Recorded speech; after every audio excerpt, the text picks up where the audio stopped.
Pada episode kali ini kamu nak, melihat kekuatan api dan jiwa, kamu seharusnya menjadi seorang alkemis dengan peringkat tinggi, tidak heran kamu bisa mematahkan jalan buntuku. Hati Yin dan yang awalnya untuk kecantikan orang dewasa. Kamu sangat baik, pria yang elegan itu juga menatap Xiaoyan dengan hati-hati, bahkan jika dia ditatap oleh jejak jiwa yang tersisa, Xiaoyan tidak dapat menahan diri untuk tidak gemetar. Pembangkit tenaga listrik puncak dari bintang 7 Doudi memang layak, ketika Su Sueying mendengar bahwa pria anggun di depannya menatap Xiaoyan seperti ini, dia tidak bisa menahan diri untuk tidak melihat Xiaoyan lagi, seorang alkemis yang bisa disebut apoteker tingkat tinggi oleh puncak bintang 7 Kaisar Dou pasti sangat kuat, tapi tidak apa-apa, karena itu adalah warisanku, itu sudah takdir awalnya, aula ini hanyalah cara untuk menyimpan hati Yin dan Yang. Karena hati Yin dan Yang telah diambil, maka tempat ini tidak berguna. Ikutlah denganku, kalian berdua, pergi ke ruang utama yang sebenarnya. Pria anggun itu melambaikan tangannya, dan sebuah lorong muncul di ruang di depannya, senyum aneh muncul di wajah pria anggun itu, dan matanya menyapu Xiaoyan dan Su Sueying. Wajah Xiaoyan penuh dengan ekspresi aneh, orang ini, apa ada yang salah dengan otaknya, apa yang ingin kamu lakukan? Mendengar kata-katanya, mata Su Sueying sedikit dingin, dan ada nada dingin dalam suaranya yang jernih, jika Anda menghancurkan tulang kekasih saya akan menghancurkan Anda juga, tetapi karena Anda bisa mendapatkan hati Yin dan Yang, itu dianggap sebagai takdir. Saya dapat melihat beberapa petunjuk dari Anda. Saya pikir Anda juga membutuhkan esensi darah, kan jadi saya menjadi kecantikan orang dewasa, ikutlah denganku jika kamu menginginkan esensi darah, kata pria anggun itu. Su Sueying mendengus dingin. Jelas, tidak ada kecelakaan. Tidak dapat dihindari bahwa rahasianya akan dilihat oleh pemilik reruntuhan, kemudian Xiaoyan dan Su Sueying juga saling berpandangan dan segera mengikuti, tepat setelah menerobos lorong, apa yang terpantul di depan mereka berdua adalah gua hitam. Di dalam gua, ada jalan gelap dan sempit menuju kemana-mana.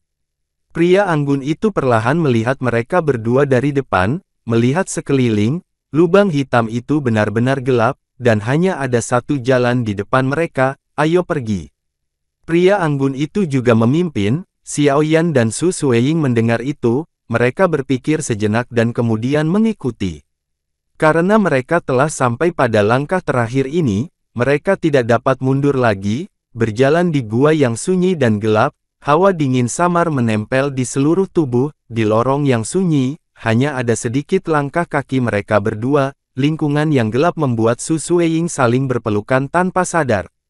Dia mengangkat kepalanya dan menatap Xiaoyan yang berjalan perlahan di depannya. King Lian juga menarik kembali cincin penerimaannya, dia sedikit ragu-ragu, lalu mengambil beberapa langkah dengan cepat dan mengikuti di belakangnya. Dalam situasi buruk yang tidak diketahui ini, hanya pria muda di depannya yang bisa membuatnya merasa sedikit lebih aman. Setelah berjalan dalam suasana yang begitu tenang selama lebih dari 10 menit, tepat ketika Su Sueying tidak tahan dengan kegelapan yang begitu sunyi sehingga bisa membuat orang gila, anak laki-laki berkaki berat di depan tiba-tiba berhenti, di sini kita, disinilah esensi darah berada.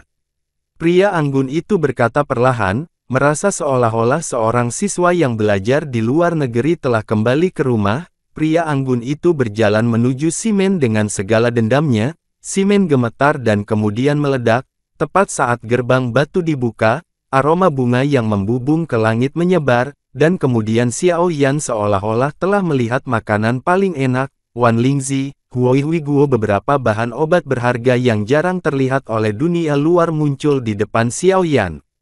Untuk apoteker tingkat tinggi, tidak ada yang lebih menarik daripada bahan obat yang berharga, karena bahkan seorang apoteker tingkat tinggi tanpa bahan obat, sulit bagi wanita pintar memasak tanpa nasi. Su Sueying juga menyapu tumbuhan di tanah dengan matanya yang indah, dan kemudian mengangkat lehernya yang seperti batu giok untuk memperlihatkan tulang selangka yang menggoda, kehilangan suaranya, esensi darah kaisar, aku telah menemukanmu. Xiao Yan juga menoleh untuk melihat ke dalam gerbang batu di bawah kehilangan suara Su Sueying, dan perlahan mengepung beberapa tetes darah merah di telapak kerangka di udara, karena dia juga merasakan tekanan yang belum pernah terjadi sebelumnya dari sana. Hanya itu yang bisa saya bawa. Saya harap kalian berdua beruntung. Setelah pria anggun itu mengatakan ini, dia benar-benar berubah menjadi kelompok cahaya kecil seperti pecahan kaca dan menghilang di dunia ini. Saat sosok pria anggun perlahan menghilang di dunia ini, melalui ruang batu, paksaan agung juga datang dari kerangka putih giok. Ini seharusnya benar, kan? Xiao Yan juga bergumam pada dirinya sendiri. Pemilik reruntuhan sebelumnya telah menciptakan beberapa yang disebut penipuan yin dan yang, dan ada banyak formasi untuk mengaburkan mata. Xiao Yan juga takut akan hal ini. Apalagi yang terjadi, dan segera melihat sekeliling dengan waspada. Jika Anda melihat-lihat, Anda dapat melihat semuanya di ruangan batu ini. Masuk dari gerbang batu, ada tanaman obat yang tumbuh di mana-mana, dan sebuah jalan terbuka di tengah yang mengarah ke kedalaman gerbang batu. Jauh di dalam ruangan batu, pada anak tangga yang agak tinggi, tubuh kerangka putih giok perlahan muncul. Di tangga yang agak tinggi, sebuah singgasana muncul di mata mereka berdua. Kerangka di atas singgasana itu persis sama dengan yang ada di luar. Mata Xiao Yan menciut dengan kencang. Bahkan kekuatan kaisar yang telah lama hilang ini selama hidupnya sangat menakutkan. Jika itu adalah Kaisar Dou Bintang 7 yang dibangkitkan, untuk Xiao Yan dan Su Sueying saat ini, dia mungkin akan segera mati. Situasinya, tapi untungnya ini hanya kerangka yang telah hilang selama bertahun-tahun, tapi Xiao Yan tidak berani menganggap enteng, dan segera melihat sekeliling dengan waspada, dan kemudian melihat kerangka yang duduk bersila dengan mata berapi-api. Dari persepsi Xiao Yan dan Su Sueying, mereka tahu bahwa ini adalah bagian terdalam dari reruntuhan kursi Kaisar, Kaisar Bintang 7 Dou. Bahkan bagi mereka, level ini memiliki godaan yang tak tertahankan, tetapi mereka juga tahu bahwa di bawah godaan yang tak tertahankan, krisis juga ada. Pembangkit tenaga Kaisar Bintang 7 Dou mungkin dapat berdiri sendiri di benua roh misterius ini, tetapi mereka masih jauh dari puncak yang sebenarnya.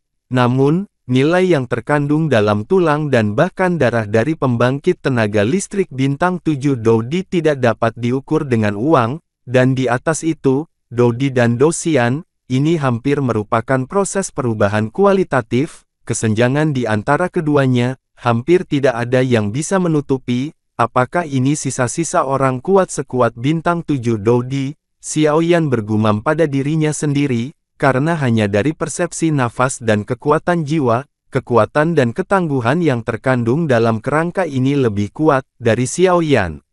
Apa yang Yan temui sebelumnya beberapa kali lebih kuat. Itu dia. Su Sueying melihat beberapa tetes cairan merah darah di atas tulang dari kejauhan, dan mau tidak mau ada kilatan api di matanya yang indah. Darah kaisar itulah tujuan perjalanannya, bahkan jika Anda ingin mendapatkannya dengan segala cara, jika tidak, Anda. Xiao Yan mengambil napas dalam-dalam dari udara dingin dan mulai berjalan ke ruang batu. Melihat sekeliling dengan hati-hati, di ruang batu yang luas, banyak bahan obat tumbuh dari pintu batu. Tetapi yang aneh adalah tidak ada jejak pertumbuhan tanaman di sekitar kerangka yang terletak di bagian terdalam dari ruang batu. Melihat semakin banyak bahan obat, dan melihat-lihat kerangka di dekat ruang batu, Xiao Yan tiba-tiba merasakan perasaan yang tidak menyenangkan, dan kemudian dia melihat sesuatu seperti diinjak di bawah kakinya. Dia meraih Su Sueying di sebelahnya dan berlari ke tempat dia masuk, dan berkata dengan sungguh-sungguh, "Cepat kembali." Tingkah Xiao Yan yang aneh membuat Su Sueying bingung, tetapi dia juga memiliki sikap lebih memilih untuk percaya apa yang dikatakan Xiao Yan atau tidak, jadi meskipun dia sangat ragu dengan tujuan tindakannya, atau segera menunjukkan tubuhnya dan buru-buru mengikuti, ketika sosok Xiao Yan mundur dengan tajam, Su Sueying segera merasakan ada yang tidak beres. Dia mengaktifkan Qian Battle Key di sekujur tubuhnya, mengambil batu dengan tangannya, dan terbang menuju sekeliling kerangka itu. Batu itu baru saja bersentuhan dengan ruang di sebelah kerangka kaisar, dan berhenti bergerak seolah-olah menabrak dinding tebal. Kemudian Xiao Yan melihat bahwa kerangka kaisar yang semula kering tiba-tiba muncul sedikit menggeliat, dan kemudian ruang di sekitar kerangka itu runtuh menjadi paku ruang yang sangat tajam yang tak terhitung jumlahnya, menembus batu itu.